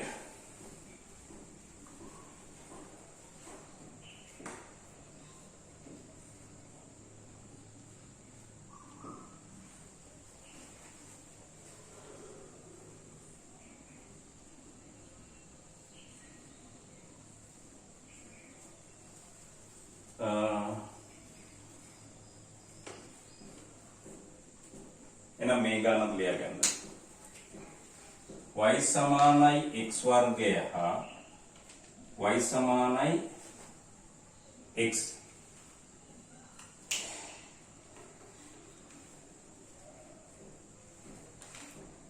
ප්‍රස්ථාර දෙකෙන් අන්තර්ගත කරන පරිමිත වර්ගඵලය සොයන්න. ප්‍රස්ථාර දෙකෙන් අන්තර්ගත කරන පරිමිත වර්ගඵලය සොයන්න.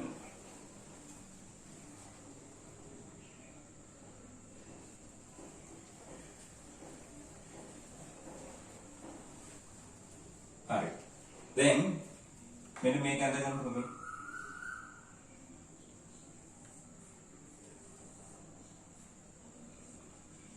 මේක දැන් අඳින තාලේ ගණන් දුන්නේ නැහනේ. ඔන්න y සමාන x වර්ගය. ඔන්න y සමාන x වර්ගය වක්‍රය.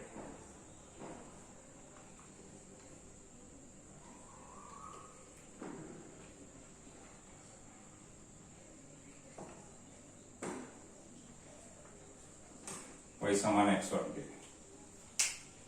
මෙන්න y සමාන x රේඛාව.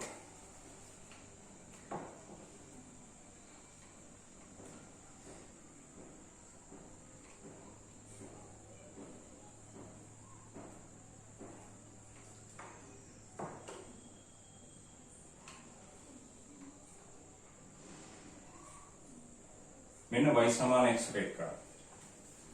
හරි. එතකොට මේකේ අර වගේ ඉස්සෙල්ලා වගේ දීලා නැහැ x සමානයි කීයේ ඉඳලා කීයටද කියලා. මේගොල්ලෝ කියන්නේ මොකද්ද? y සමානයි x වර්ගයේ වක්‍රයත් y සමානයි x රේඛාවෙනුත් අන්තර්ගත කරන පරිමිත වර්ගඵලය. පරිමිත වර්ගඵලය. මේ බලන්නකො. දැන් මේක මෙහාට ඇඳු. මේ රේඛාව මෙහාට ඇඳු. මේකත් අනන්තයට යනවා මේකත් අනන්තයට යනවා. මේ වර්ගඵලය ගත්තොත් අපරිමිතයි. හැබැයි මේ වක්‍රේනුයි මේ රේඛාවෙනුයි අන්තර්ගත වෙලා තියෙන්නේ. මෙතනින් එහාට ගත්තොත් මේකත් අනන්තයට යනවා මේකත් අනන්තයට යනවා. මෙන්න මේ වර්ගඵලයත් අපරිමිතයි. මේ ටිකත් අපරිමිතයි මේ ටිකත් අපරිමිතයි. හැබැයි මෙන්න මේ වර්ගඵලය ගත්තොත් ඕක පරිමිතයි. නමුත් අපිට හොයන්න කියන්නේ මේ වර්ගඵලය.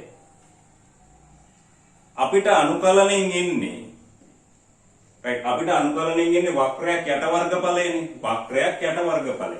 ඒ කියන්නේ වක්‍රයත් x අක්ෂයත් අතර වර්ගඵලය. එහෙනම් අපිට මේක හොයන්න පුළුවන් මේ ශ්‍රිත දෙක වෙන වෙනම.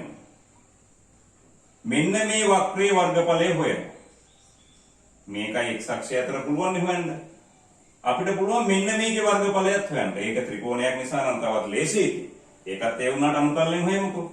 එහෙනම් අපිට පුළුවන් වක්‍ර දෙකකින් නෙමෙයි එක වක්‍රයක් සහ x අක්ෂයත් අතර. එහෙනම් මේ රේඛාවෙන් පල්ලෙහා තියෙන මේ වර්ගඵලය හොයනවා. මේ වක්‍රෙන් පල්ලෙහා තියෙන මේ වර්ගඵලය හොයනවා. එතකොට මේ ටික ගන්න කරන්න තියෙන්නේ ඒක අඩු කරන එක විතරයි. හරි? right එහෙනම් අපි මේක මෙහෙම ලියමු. මෙහෙම ලියමු. එහෙම ලියන්න කලින් මෙන්න මෙතනයි x කණ්ඩායමකටනේ. ඒ x කණ්ඩායමක දෙක හොයන්නේ. මෙන්න මේ ප්‍රස්ථාර දෙක සමගාමීව විසඳන්න. ලියන්න. වක්‍ර දෙකේ නැත්නම් ලියන වක්‍රයේ සහ රේඛාවේ ඡේදන ලක්ෂ සෙවීම. x වර්ගය y සමාන x සමගාමීව විසඳනවා. මේ x වලගේ මෙතෙන්ට දාන්න. x ඍණ x වර්ග x සමාන x වර්ගය. x වර්ගය මෙතෙන්ට දාන්න. සමාන x. y ට මෙතන y වෙනුවට දාන්න x වර්ගය කියලා. මෙහෙම කපන්න එපා. වැරදි. x වර්ගය ඍණ x සමානයි බිඳුවයි. x එළියට ගන්න x ඍණ 1 සමානයි බිඳුව. ගුණිතයක් බිඳුවට සමාන වෙනකොට එක්ක මුල් එක බිඳුවයි. හෝ නැත්නම් දෙවෙනි එක බිඳුව. එහෙනම් තැන් දෙකක් එනවා. x තැන් දෙකක්. ඒ කියන්නේ මේ වක්‍රයයි රේඛාවයි තැන් දෙකකදී ඡේදනය වෙනවා. එකක් තමයි මේක බිඳුව. අනිත් එක තමයි මෙතන එක. දැන් අපිට ඕනේ මේ වර්ගඵල දෙකනේ නේද?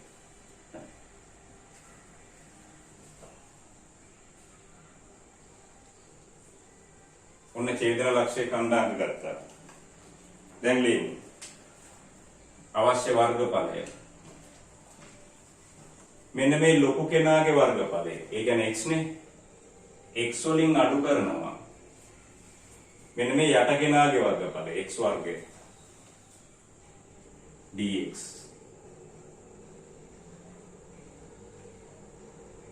x වර්ගය. හරි. සීමා වෙන්නේ බිඳුව ඉඳලා 1 දක්වා. බිඳුව ඉඳලා 1 දක්වා. හරි. ඕක තමයි තියරි එක. හරි. එහෙනම් බිඳුවේ ඉඳලා 1 දක්වා මේ x අනුකලනය කළාම එන්නේ මෙන්න මේ ලොකු වර්ගඵලය. බිඳුවේ ඉඳලා 1 දක්වා x වර්ගය අනුකලහම එන්නේ මෙන්න මේ වර්ගඵලය. එහෙනම් මේ ටික ගන්න. මෙයාගෙන් මෙයා අඩු කරනවා. හරි. එහෙනම් මේක ඕගොල්ලෝ අනුකරණය කරලා ගන්න. හැබැයි මෙහෙම දෙයක්වත් පුළුවන්. සීමාව එක නිසා එක ශ්‍රිතයක් හැටියට ගන්නත් පුළුවන්. හරි? එහෙනම් මෙන්න මේක සුළු කරලා ගන්න. හරි. හරි. ඒ කියන්නේ අවශ්‍ය වර්ගඵලය කියලා ඕකේන.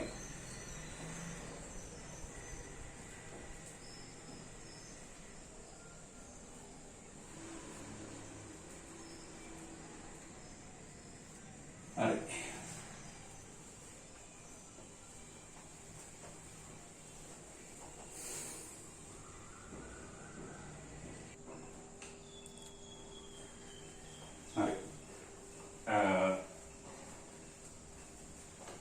මේක අපි අන්තිම කොටස කරමු. ලියන මාතෘකාව පරිභ්‍රමණ පරිමාව.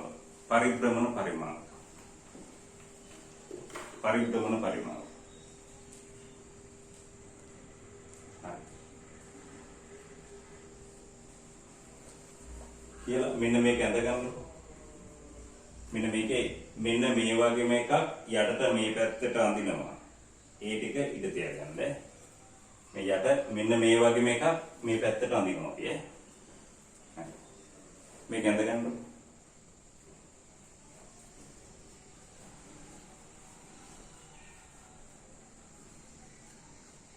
හරි. මේක ඇඳගත්තද? ඇඳලා මෙන්න මේක ලියා ගන්න. අනුකලනය a සිට b දක්වා pi y වර්ගය dx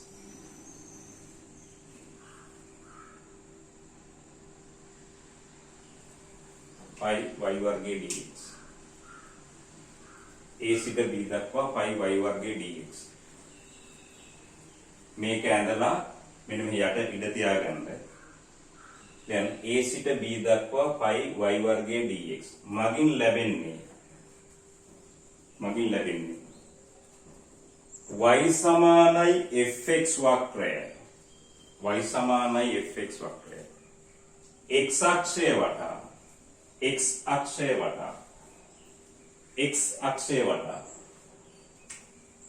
2යි පයි කෝණය වරහන් ඇතුලේ අංශක 360 භ්‍රමණය කිරීමෙන්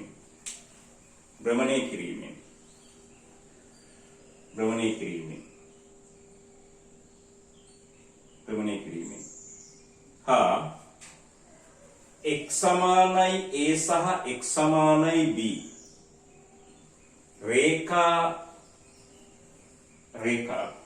වලින් සමන්විත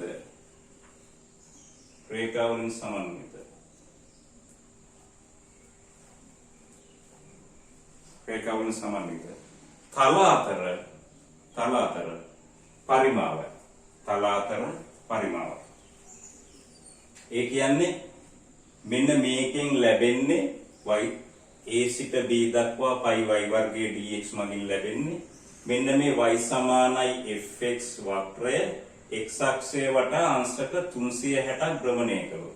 ඒ කියන්නේ මේක මෙහෙමම තියාගෙන මේක මෙහෙම එතකොට මෙහින් ඇදෙනවා රේඛා මෙහෙන් ත්‍රිමාණව ඇදෙනවා. හරි? දැන් අපි ගමුකෝ මෙහෙම සරල රේඛාවක්. පැහැදිලි කරගන්න. මේ සරල රේඛාව භ්‍රමණය කළොත් x අක්ෂය වටා 360ක් භ්‍රමණය කළොත් මෙහෙම රේඛාව මෙතෙන්ට එනවා. ආයි රේඛාව මෙතෙන්ට එනවා මෙහෙම එනවා. ඕක ආවොත් හැදෙන්නේ මොකද්ද? කේතුවක්. හරි? මේක භ්‍රමණය කළොත් හැදෙන්නේ මෙන්න මෙහෙම කේතුවක් හැදෙන්නේ. මේ පැත්තෙනුත් හැදෙනවා කේතුව. හරි? දැන් මෙන්න මේක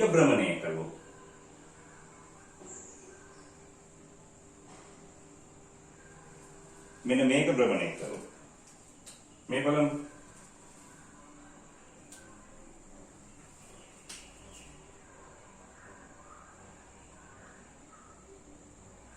මෙන්න මේක 360ක් භ්‍රමණය කළොත් හැදෙන්නේ මෙහෙම එකක්. මේකට සමාන එකක් මෙතනින් එනවා. මෙන්න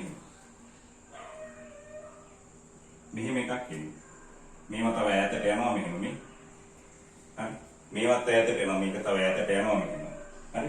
මෙන්න මේ වගේ වස්තුවක් හැදෙන්නේ. හිතා ගන්න පුළුවන්. හරි. ඕකේ හැබැයි එනවා කියන්නේ මෙන්න මෙහෙම. x සමානයි a සහ x සමානයි b. මෙතන x සමානයි a කියලා ගමු. මෙතන a. මෙතන b. මෙතන b. ඔන්න ඔය රේඛා අඩංගු තල දෙක. ඇත්තටම භ්‍රමණය කෙරුවාම හැදෙන්නේ මෙන්න මෙහෙම මේ තලයේ මත හැදෙන්නේ වෘත්තයක්. මේ මෙතනත් හැදෙන්නේ වෘත්තාකාර තලයක්. හරි. ඔන්න ඔහොම එකක් එන්නේ.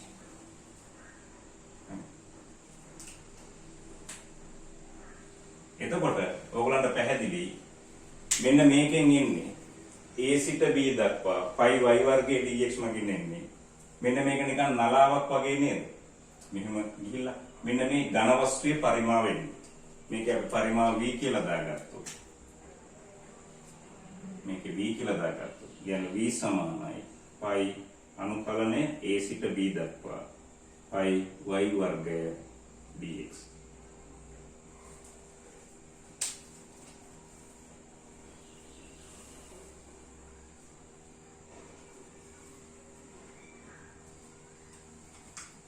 v සමානයි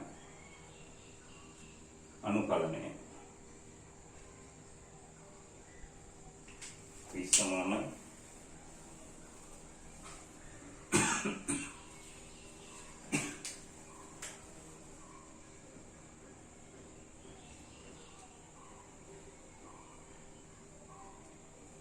pi y වර්ගය dx මෙන්න මේකෙන් එන්නේ මේකේ පරිමාණය හිතා ගන්න පුළුවන් නේද මේ වස්තුව හිතා ගන්න පුළුවන්.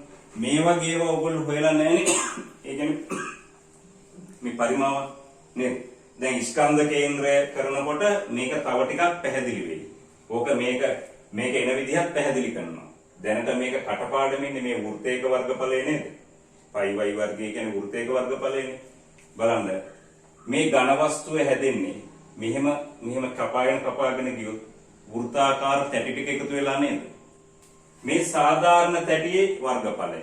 ඒක ඩෙල්ටා x. මේ දුරෙන් වැඩි කළාම එන්නේ පරිමාව.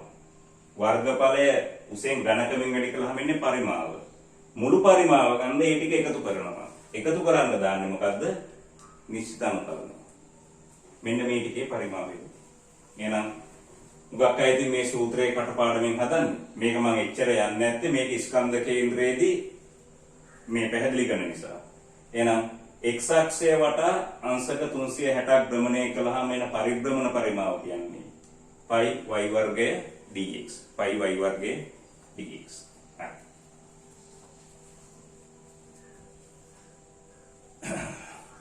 එහෙනම් මේක ඇඳලා තියාගන්න.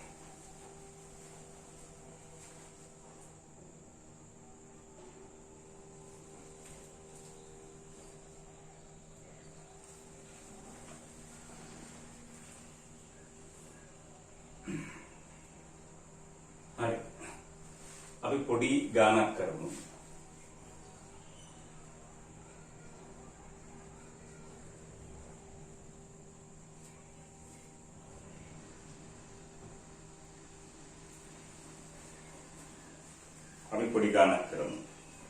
ලැබෙනවා.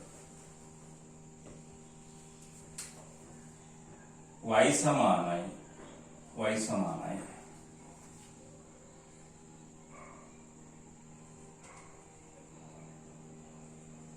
y සමානයි x වර්ගයේ වක්‍රය x අක්ෂය වටා 2π කෝණයක් භ්‍රමණය කිරීමෙන් x සමානයි y සමානයි x වර්ගයේ වක්‍රය x අක්ෂය වටා 2π කෝණයක් භ්‍රමණය කිරීමෙන් x සමානයි 1 හා x සමානයි 2 රේඛාවලින් අන්තර්ගත කරනවා ඝන වස්තුවේ පරිමාව සොයන්න හරි එහෙනම් කෙලින්ම ලියන්න මේක පරිමාව සමානයි a සිට b දක්වා මේක සූත්‍රයක් හැටියට මතක තියාගන්න πy වර්ගය dx කියලා හරි එහෙනම් a x දෙන්නේ 1යි y x දෙන්නේ 1 ඉඳලා 2ද a ට b a වල ඉඳලා b 1 ඉඳලා 2 දක්වා πy වර්ගයේ dx දැන් ගැටලුවක් තියෙනවා y අනුකලනය කරන්න බෑ x විශේෂයෙන් y කියන්නේ x වර්ගය නම්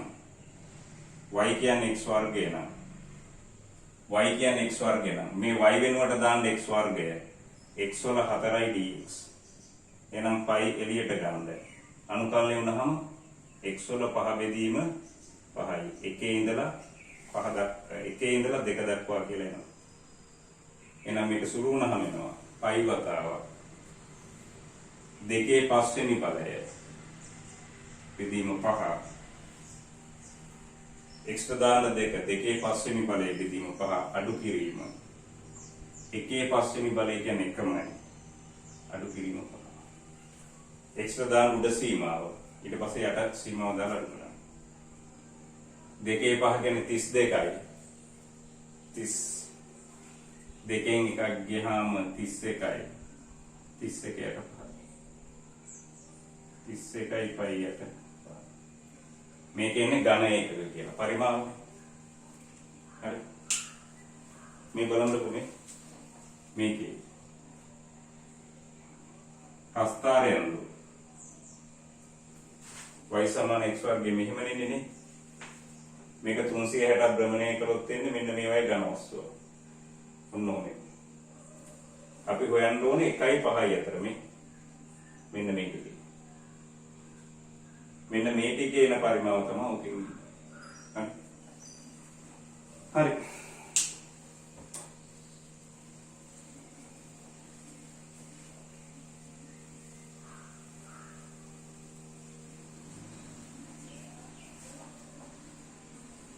එහෙනම් මේ සූත්‍රය මතක තියාගන්න π y වර්ගයේ dx 360 භ්‍රමණය කළාම එන්නේ. හරි? එතකොට අනුකලනයේ fx dx වලින් එන්නේ වක්‍රයක් යට වර්ගඵලය. ඔය දෙක තමයි මතක තියෙන්න ඕනේ. ඕවා ප්‍රායෝගිකව පාවිච්චි කරනවා. හරි? right. එහෙනම් අපි අනුකලනයේ තියරි ඉවරයි. ගණන් ටික හදන්න ඕනේ. ඕගොල්ලෝ ගණන් හදනකොට කලබල වෙන්න එපා. අර පාස් පේපර් ගණන් ටික හදන්න. ඒවා හදනකොට ඔය අමාරුයි කියන ගණන් එහෙම කටපාඩමෙන් හදන්න දෙන්නේ නැහැ. ඕගොල්ලන්ට ක්‍රමයේ දෙනවා. හරි? ඒ කියන විදිහට ගණන් හදන්න. එතකොට ලේසි. හරි? ඒ නිසා පාස් පේපර් ගණන් අනිවාර්යයෙන්ම හදන්න. මේ සැරේ විභාගේ ලේසි වෙනවා. ගොඩක් ලේසි වෙයි මේ සැරේ විභාගේ. ඒක නිසා මේ සැරේ අනිවාර්යයෙන්ම ලියන්න බලාගෙනම වැඩ කරන්න. හරි? දැන් අපි සරල රේඛා දෙවෙනි කොටස පටන් ගන්නවා. ඒක නම් ටිකයි කරන්න තියෙන්නේ. මොකද අපි ගොඩක් දේ 180ක් විතර කරලා ඉවරයි. 180 නෙමෙයි 100ම ඉවරයි. ඒ තියරි තුනෙන් ඕන ගානක් හදන්න පුළුවන්. අර අන්තිමට තියෙන පරාමිතියෙන් හදන්න කියලා. හරි? ඉතින් ඒක එක ඉවරයි. ඊට පස්සේ වෘත්තය කළාම තව ගානක් සෙට් වෙනවා. එතකොට ගණන් 6ක් සෙට් වෙනවා. පහෙන් හදන්න තියෙන්නේ. අන්තිමට තියෙන්නේ න්‍යාස පාඩමයි සංකීර්ණ සංඛ්‍යා පාඩමයි. හරි? right. එතකොට සතියට එක සැරයක් හදන්න. එක සතියක පියෝ අනිත් සතිය ඇප්ලයිඩ් එක හදන්න. දිගටම ඕක කරගෙන යන්න. මේ සැරේ අතාරින්න එපා. මේ සැරේ විභාගෙ ලේසි වෙනවා. හරි? right. එහෙනම් සියලු දෙනාටම සුබ දවසක්. අයිබෝන්.